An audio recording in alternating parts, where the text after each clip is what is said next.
So, good morning class. How are you? I'm fine. Very good. Today we will start with from where we stopped yesterday. Look at the figure 7.23 carefully. It shows the different kinds of stems present in different flowers. तो yesterday हमने क्या किया था, एक flower लिए थे, उसके अंदर से पहले सेपल्स निकाल दिए, फिर सारे पेटल्स निकाल दिए, तो हमने देखा कि फ्लावर के अंदर स्टेमेन और पिस्टिल दिखा हमें. ठीक है. It shows different kinds of stamens present in different flowers. Can you recognize the two parts of the stamens in your flower? How many stamens are there in your flower? Draw one stamen and label its part. तो stamen के जो part होते हैं, जो diagram होता है ना, वो इस तरह का होता है. देखो कि एक लंबी सी ट्यूब जैसा है, ठीक है, फिर उसके ऊपर एक ऐसा डायग्राम किया हुआ है. ठीक है.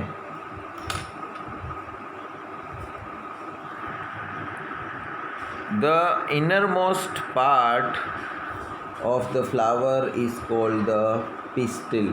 तो फ्लावर का जो सबसे अंदरूनी भाग होता है, इनरमोस्ट, उसको हम बोलते हैं pistil. If you can not see it completely, remove the remaining stamens. अगर वो आपको ठीक से नहीं दिख रहा है तो दूसरे स्टेमेंस और हटा दो. Identify the parts of the pistil with the help of a figure 7.24. तो पिस्टिल में आपको क्या क्या दिखेगा? Draw a neat table diagram of the pistil in your flower. तो फ्लावर के अंदर हमने देखा कि नीचे जो ग्रीन कलर की पत्तियां होती है उसको हम बोलते हैं स्टेमेन. फिर उसकी जो पंखुड़ियाँ होती है, राइट, तो एक एक पंखुड़ी हम निकाल देंगे, उसको हम बोलते हैं पेटल्स.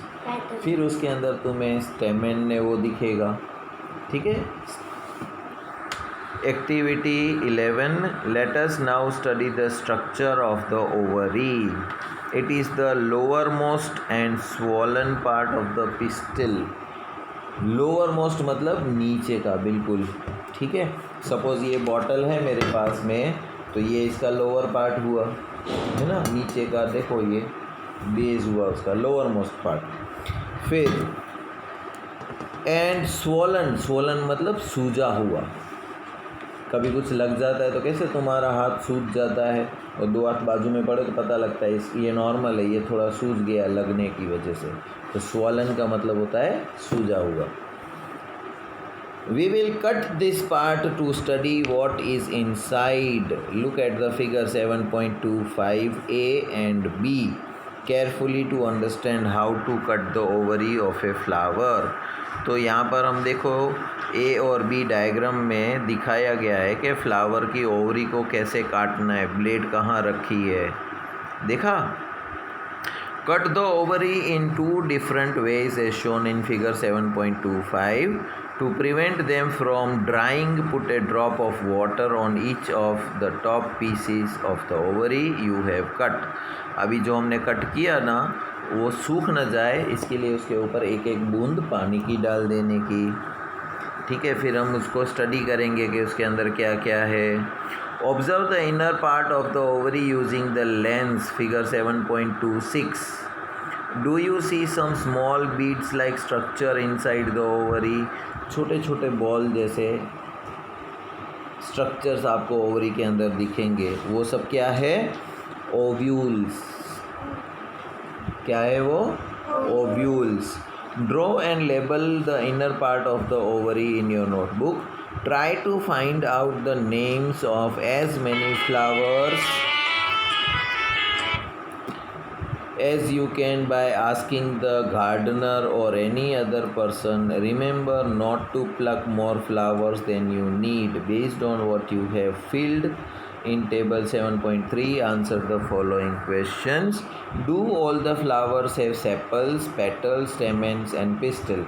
तो क्या सारे के सारे फ्लावर के अंदर ये सारी चीज़ें होती हैं? Stamen, petal, pistil and ovary. क्या ये प्लांट के अंदर सब होता है? स्टेमेन, पिस्टिल, सेपल्स और petals. Are the flowers that do not have one or more of this? Are the flowers which have parts other than this? तो क्या ऐसा होता है कि इसमें से कोई एक पार्ट गायब है प्लांट फ्लावर में?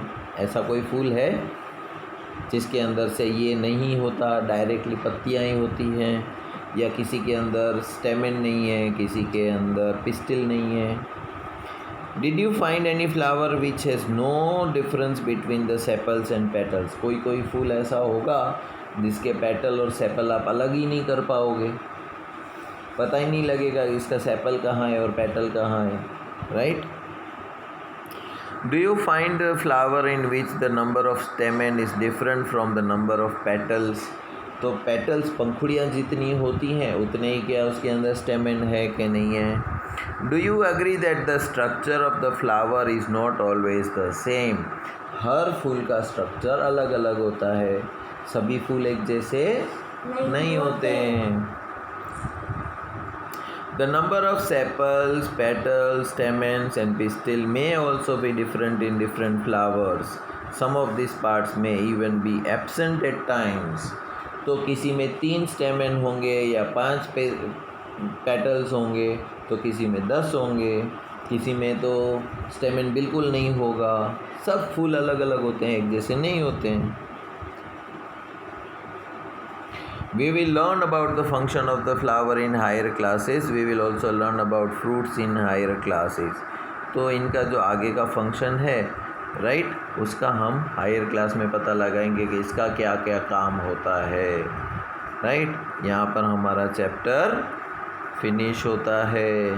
तो इस चैप्टर में हमने क्या देखा, क्लाइंबर्स क्या होते हैं, प्लांट कंडक्ट कैसे करता है, क्रीपर्स किसको बोलते हैं, फाइब्रस रूट किसके होते हैं, हर्ब्स किसके होते हैं, लेमिना किसको बोलते हैं, lateral roots, midrib, ovule, transpiration, parallel venation, veins, trees, sepal, shrubs, reticulate venation, pistil, photosynthesis, ये सब हमने इस चैप्टर में पढ़ा।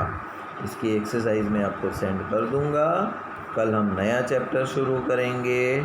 तब तक के लिए good bye and take care.